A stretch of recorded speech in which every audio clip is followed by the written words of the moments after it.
everyone, it's Michelle and welcome back to the Royal Daily Tea. So today, guys, we are going to dissect and dive into the very first 3 episodes of the Harry and Meghan docuseries from Netflix. I went and watched it so you don't have to, but I did take away quite a few golden nuggets and a few hidden nuggets that a lot of people, I think, missed.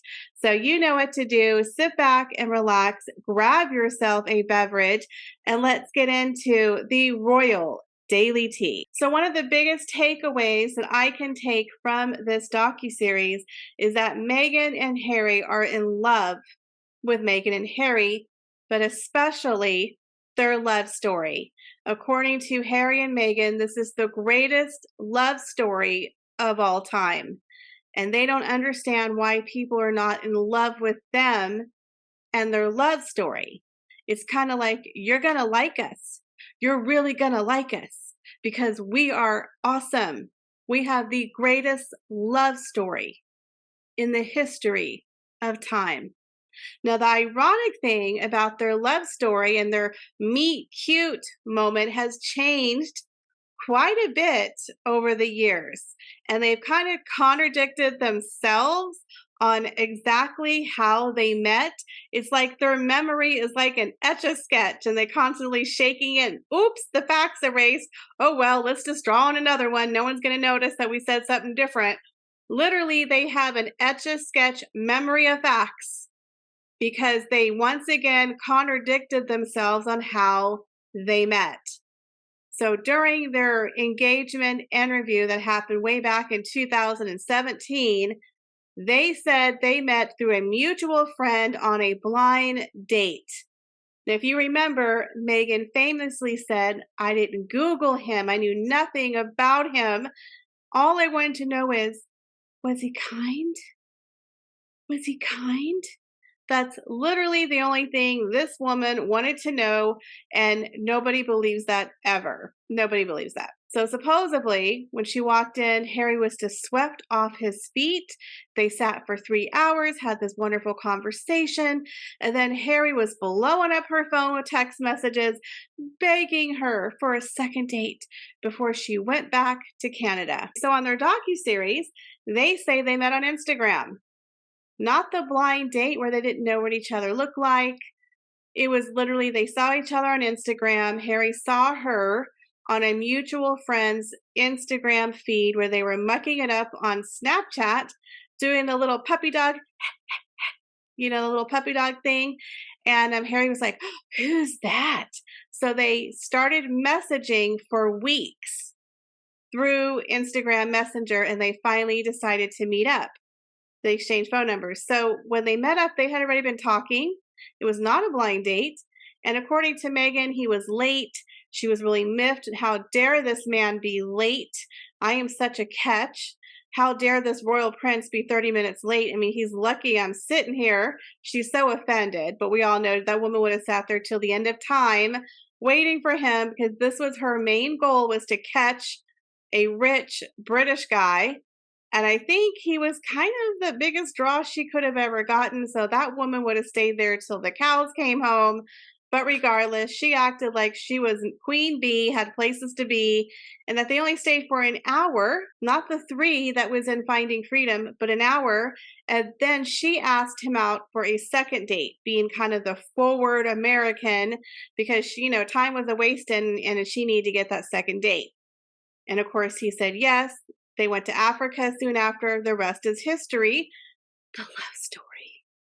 Yes, all love stories are met on Instagram, according to Harry and Meghan. So in my opinion, this whole docuseries wasn't to tell their truth. It was basically to clean up all of the misconceptions about them and to paint themselves as innocent victims. It's kind of like the 2 of them against the world, the Bonnie and the Clyde, the royal rogues against the evil empire, the evil British press. Just Harry and Meghan just trying to make it with their love story in the world. Just the 2 of them against all the evil oppression that they're facing. So they start off with Harry kind of given a backstory to Harry, his childhood, growing up under the lens of the photographers chasing his mother, how that gave him a lot of fear and anguish and PTSD. And I have to be honest with you, I got a little sad because we do tend to be a little cynical.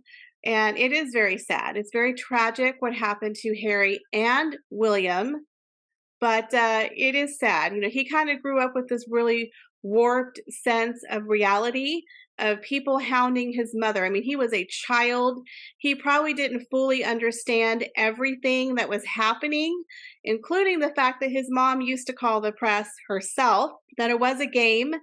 Everybody was a participant. Now, she was hounded, but Diana also played part of the game. I'm not saying she's to blame, but let's be honest, she did call the press on quite a few occasions. As a child, I can only imagine the fear of every time you go outside, you have to look and see if is there someone watching me? Is there a camera? That could make anyone have a little bit of PTSD. And then, of course, his mother passed away. Very tragically, the whole world was watching. He said he lived in a gilded cage. He had to put on two personas. He had to put on the public royal who doesn't show emotion, who doesn't cry. And then behind the scenes, he was a grieving son who didn't quite know what to do with himself in this situation. So my heart does go out to Harry, but let's remember William also suffered the exact same fate. So Harry also mentions that when he was a kid, when they would go on their vacations, they were forced to do these little photo opportunities. So give the press what they want, so they'll like leave us alone. And they showed a clip of him and Eugenie and Beatrice and William. They were so young and being forced to sit in front of cameras. I mean, that's terrible. Honestly, it was very cringy. They don't do that anymore, but pre-Diana's death, they certainly did. And they hounded them on their vacations. But after Diana died, they had that gentleman's agreement put in place where they no longer hounded the royals. They no longer hounded the children, but they have an agreement, you know, you share a little bit with us and we'll leave you alone. And if you know, the Wells's children have lived quite a life. They're not being hounded at school. Catherine provides, you know, beautiful school pictures every year. They see them at public events, but really, the Welleses have been able to go out of the country several times on vacation. Nobody papped them. So they have been able to live a little bit of a private life. The press is not hounding them because the Welleses are, you know, being respectful, and they're like, okay, here's a school picture. Catherine's going to take a picture. She'll send it to you. We're going to go to this event. You can film us there. But they pretty much leave the children alone. After Princess Diana died, things changed. So Harry is correct. When he was a child, it was really bad. The press was bad, but if you notice, the press doesn't really hound the royals anymore the way that they used to. So things are a lot different. But I can understand from Harry's point that when he was a kid, he had very strong PTSD. It did affect him emotionally. Then they talked about after his mother passed, he went a little wild. He didn't know how to handle his emotions. He went off to school. He went into drugs, alcohol. Then they get into the whole, you know, dating his other girlfriends and how they were hounded and how the press ruined all of his relationships. He had nothing to do with it. It was the press. He, you know, once again, not taking any responsibility for himself. Oh, let's just blame the press for everything. So he blames the press for scaring off his girlfriends, which I can definitely agree that probably 60% was that. But I don't think it was all that, but he definitely just blames the press 100% for all his problems. Let me drink. The press is here. Oh, I broke up with my girlfriend. It's the press's fault. You know, nice scapegoat. So he pretty much blames the press that he couldn't keep a girlfriend because of them being very intrusive. The paparazzi were following him. He was getting into trouble. And then he talks about the infamous Halloween costume that starts with an N, and he apologizes and he's like, I can't believe I did that. I'm so embarrassed. I went and spent time with Holocaust survivors and victims. I'm a new man. I'm a new person. So he's definitely owning up to that because, you know, that's looked bad for years. And they're trying to clean it up and sweep it under the carpet because now Harry is the brand new racism superhero. And your racism superhero cannot be wearing a swastika. So he has to acknowledge the elephant in the room.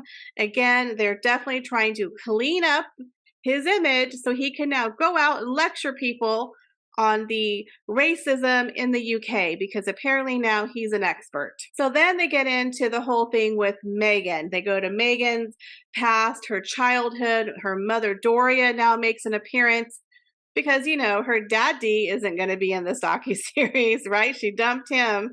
So they bring out Doria, you know, the saint mother who wasn't there her whole life, but now all of a sudden is just the backbone of Meghan Markle. So they show Meghan and her mom driving to her old childhood school, and they meet the principal, and the principal talks about her beautiful penmanship that she wrote in her yearbook. And you know, they really go in on Meghan being super smart. She was the smart girl, again, trying to hone in on the smart girl and the beautiful writing, and so creative, and had all these friends. Now, they did mention that her dad was there. She was a daddy's girl. He helped out with the school plays, and that she loved to spend a lot of time on the set of a show called, I don't know, Married with Children. You might have heard of it, you know, a little sitcom in the 90s there. So she did say a tiny bit of good things about her father, but it was very, very small. But Doria was definitely playing the part of the doting mother who's there for her daughter. You know, the woman who took her to the Korean spa and made her get naked. She brings up the Procter and Gamble soap story again, like literally 30 years later, you're bringing it out once again. So they have a whole segment about how 11-year-old activist Meghan, in her beautiful penmanship, wrote a letter to Procter and Gamble, and because of her letter, they changed the advertisement, and they literally played the commercial, the whole thing. It's like, we've seen this 50 freaking times. Is this going to be on Meghan Markle's tombstone? Meghan Markle, the girl who wrote the Procter and Gamble letter. Give it a rest. How many people talk about stuff they did 30 years ago? Seriously, give it a rest. But she had to bring it out because that's literally the highlight of her life. So then they talk about, you know, her going to college with her double major because she's such a brainiac, yada, yada, yada. And then how her friend convinces her to launch the Teague because she's like the best friend who has all these amazing things to share with the world. Again, it's always a best friend or source that tells them these great ideas. It was a friend who told them to do the docuseries, that they needed to document their life. By the way, this mythical friend. So another mythical friend had kind of told Meghan that she needed to start the Teague because she was so relatable and worldly and had so much insight to share, like a best friend telling you all of her favorites. So then she goes into, you know, I was a daddy's girl. I spent all my time with my dad. I loved my dad. I loved my mom, but I was lonely. I was an only child. Goes into I was lonely. And then they start talking about relationship went out in the press, how Samantha Markle and her father and all of them pretty much started selling stuff to the highest bidder, you know, selling articles to the press, and how she was very, very upset about it. Now, the thing I'm going to say that was an interesting comment that she made, she's like, you know, everyone thought that my black side of the family was going to be the one to act up, but it wasn't. My mother acted with pure class. Once again, saintly Doria, perfect, classy Doria, and then the white trash family over here. She really was painting the white trash family, taking major digs at the family. After Harry and Meghan have their meet cute over Instagram, she literally tells the entire world about her relationship. She literally tells every single person, shh, don't tell anyone, but I'm dating Prince Harry, the man she didn't know about. All of a sudden, she's telling all of her friends. Everyone knew she was dating Prince Harry. It was literally the worst kept secret. But apparently, she forgot to tell most of her family that, you know, there might be some newspaper people hanging out in your yard tomorrow because I'm dating a prince. So the story breaks, you know, all hell breaks loose. Everyone's, you know, going to investigate her background. And poor little Thomas Markle, who's living in Mexico, all of a sudden has paparazzi descend upon him, and they took some very unflattering photos. Remember that, where he's coming out the drugstore with some alcohol and some cigarettes? Well, Thomas Markle was desperate to clean up his image because he didn't want to be an embarrassment to his daughter, who's freaking engaged to a prince. So apparently he works with some photographers. They pay him, and he does a little setup of some photographs. Now, this is where the fallout between Meghan and her father happened, is that Meghan finds out that, her father has these photos in the press, that he might have been paid upwards of $100,000. She calls her dad, and he's like, nope, I wasn't paid. Nope, I know what you're talking about. And then she's like, you know what? You're being hounded by the press. Let's send a car. We're going to go pick you up and bring you here to England for the wedding. And he told her no, supposedly, according to Meghan. He told her no. And she was like, I think he's up to something. I don't trust him. And then she found out he went and told TMZ or some news article that he wasn't going to the wedding and he wasn't going to walk her down the aisle. And then he has a heart attack. Now, while he's laying in the hospital recovering from a heart attack, supposedly Meghan and Harry are so concerned that they're texting him, calling him. He's not answering the phone. They start getting these really weird text messages back.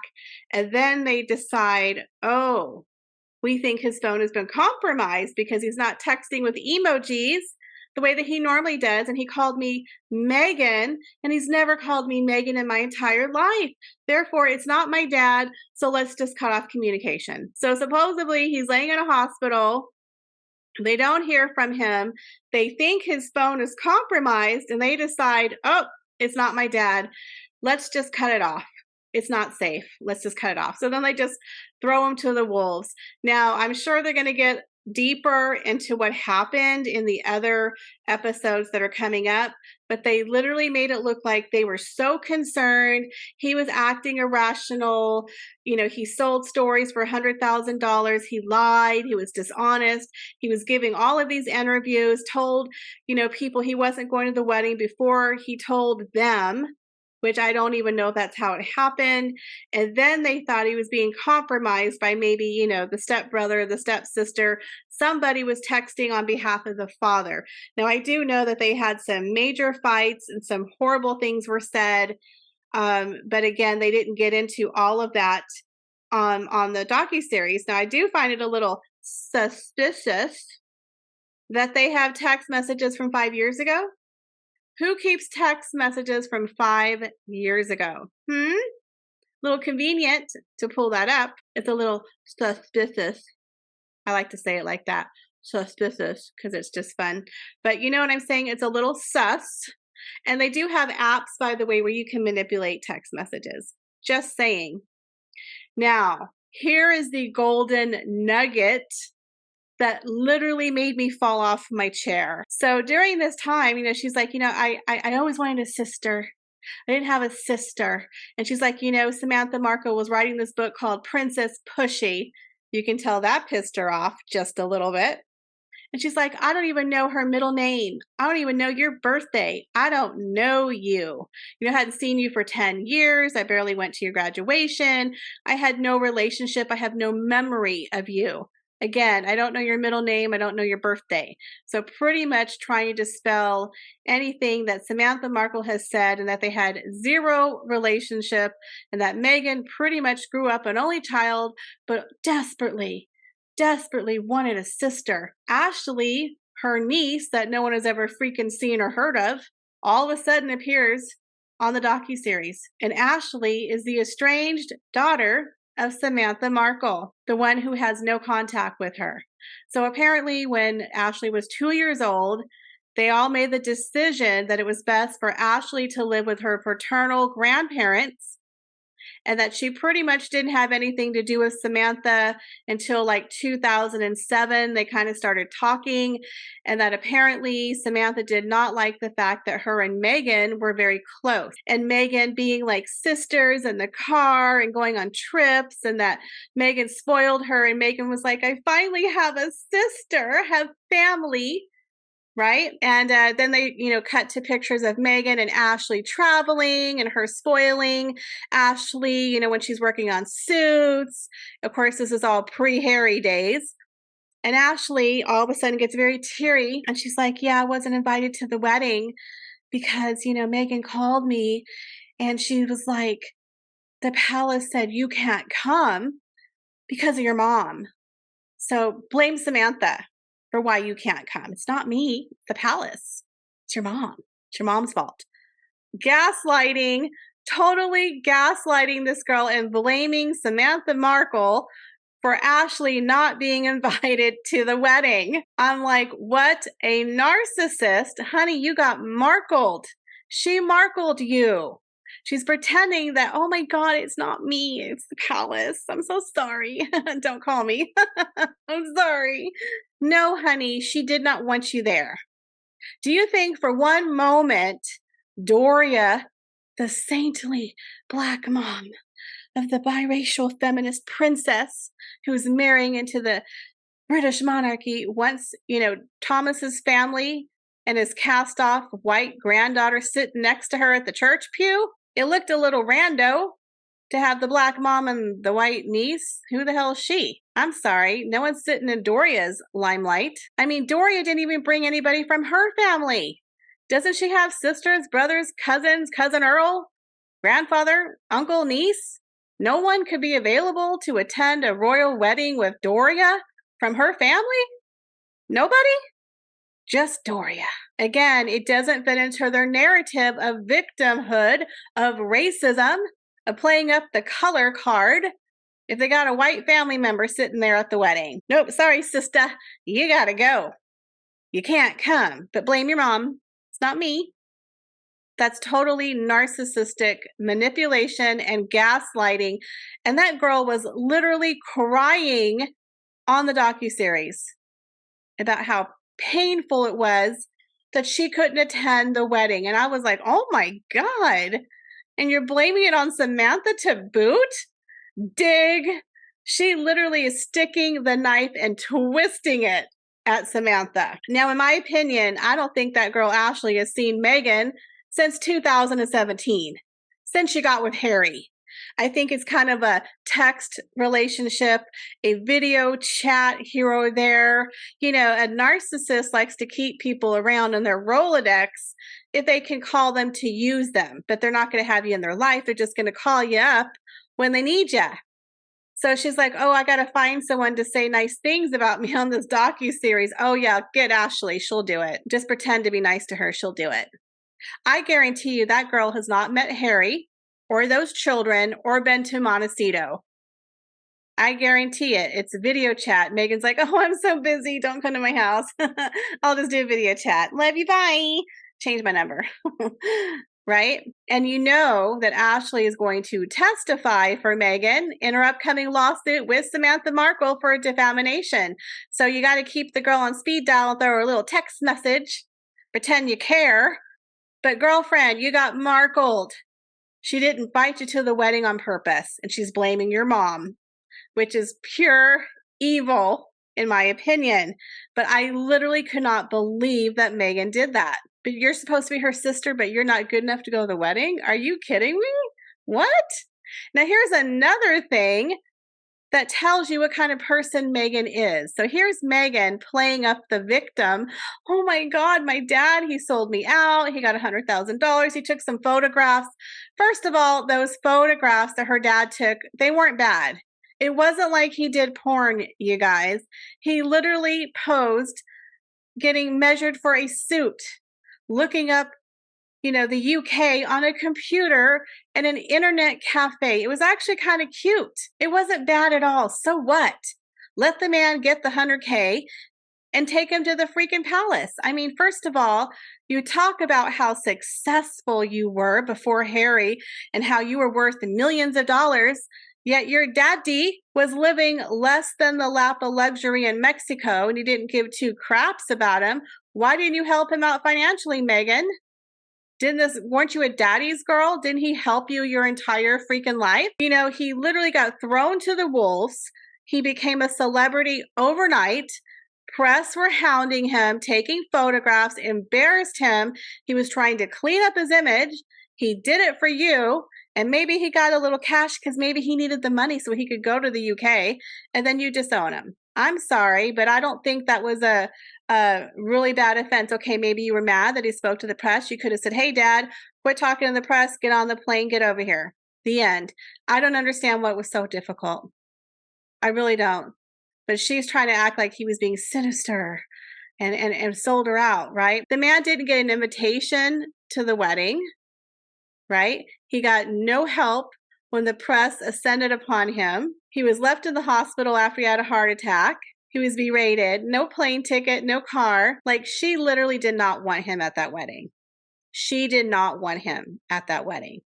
She was so upset that she's like, well, I guess I better walk myself down the aisle. Charles, you can meet me halfway. That doesn't seem like someone who's really upset that her father just bailed at the last second. She was so confident she could walk herself down the aisle. You know, the feminist superhero herself and her freedom walking herself down the aisle. It's literally her narcissistic wet dream, okay? That girl didn't want to share the stage with anybody. And Doria, you were just the token mom in the box watching her. No one else could fit the bill. It wasn't going to fit the new narrative because now Meghan was, you know, a person of color.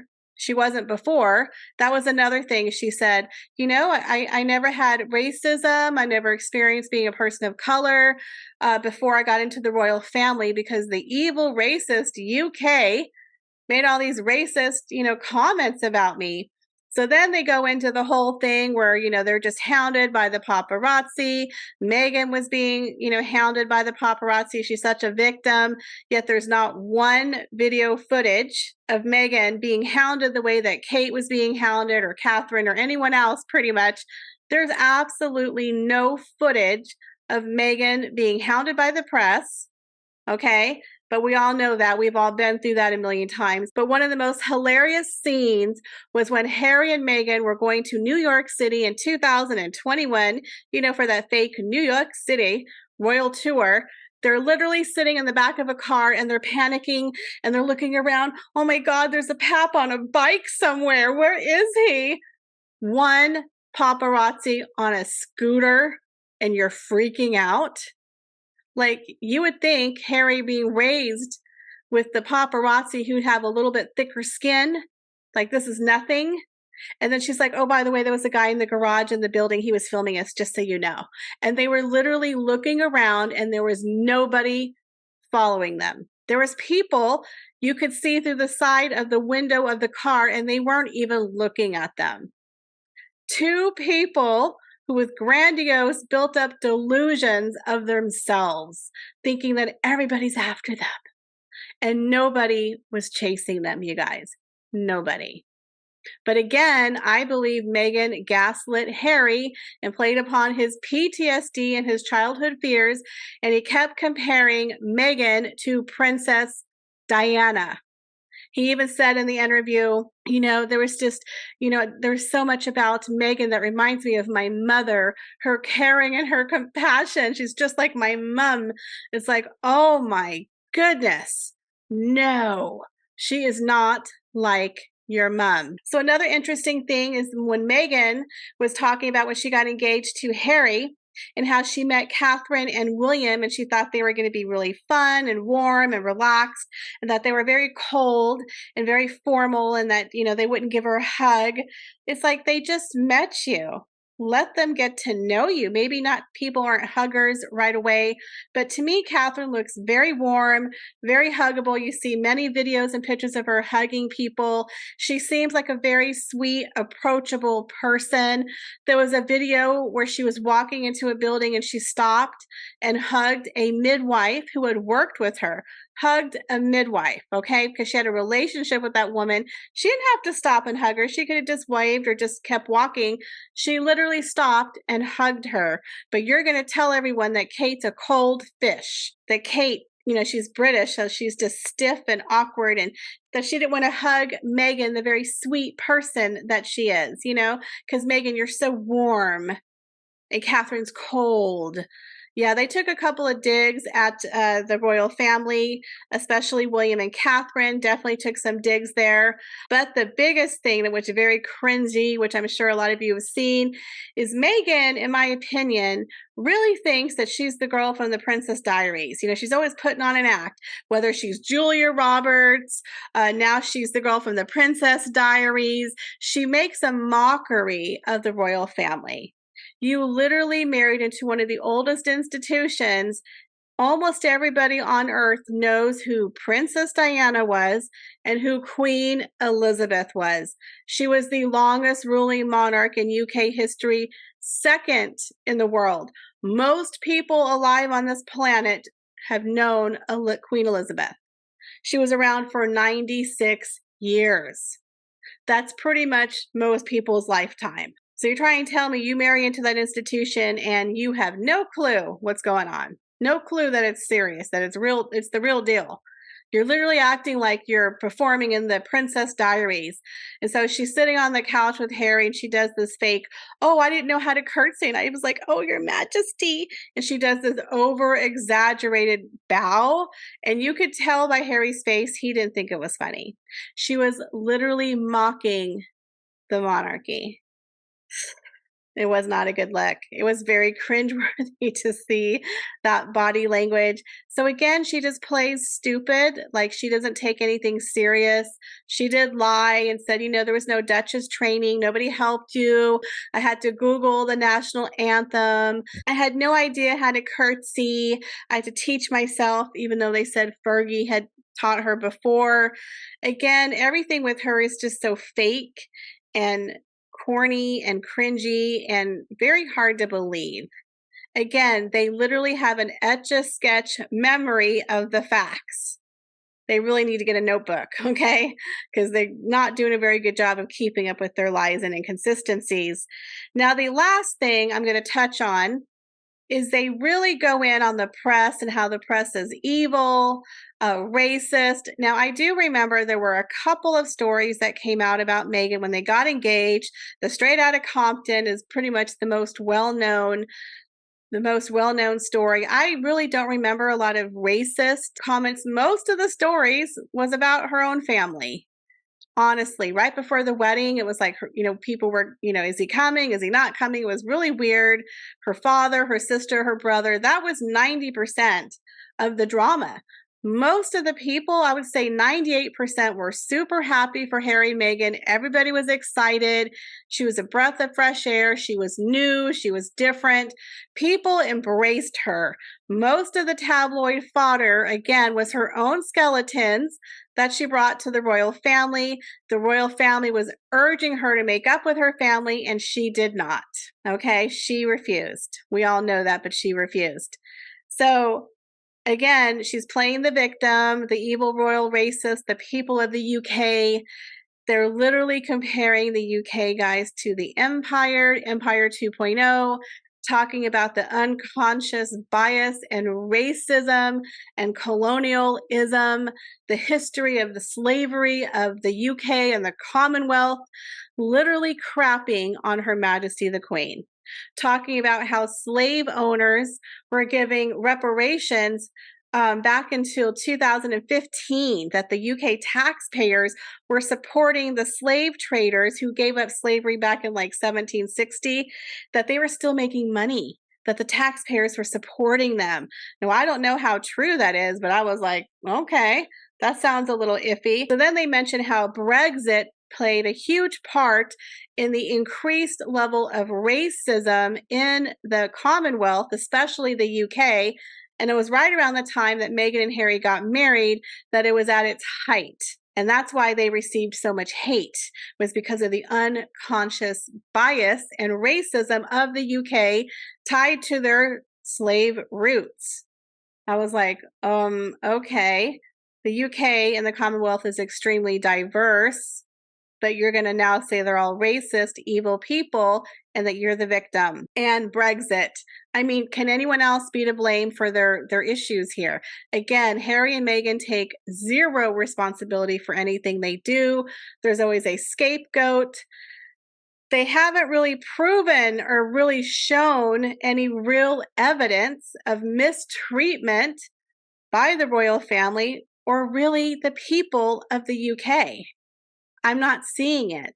Not to mention, yes, there were a couple of stories in the press, but 90% of them honestly were good, and they didn't have to all do with race. Like maybe a few articles. And again, I'm not saying that's great. So as I said before, I really do think that Harry and Meghan, when they accepted that award, the Ripple of Hope Award for the structural racism of the British monarchy, and now they're really going for it with the race in this docuseries, talking about how, you know, the UK has unconscious bias and racism. I'm really beginning to believe that they're going to try to push this in 2023, guys. I don't think we've seen the end of it.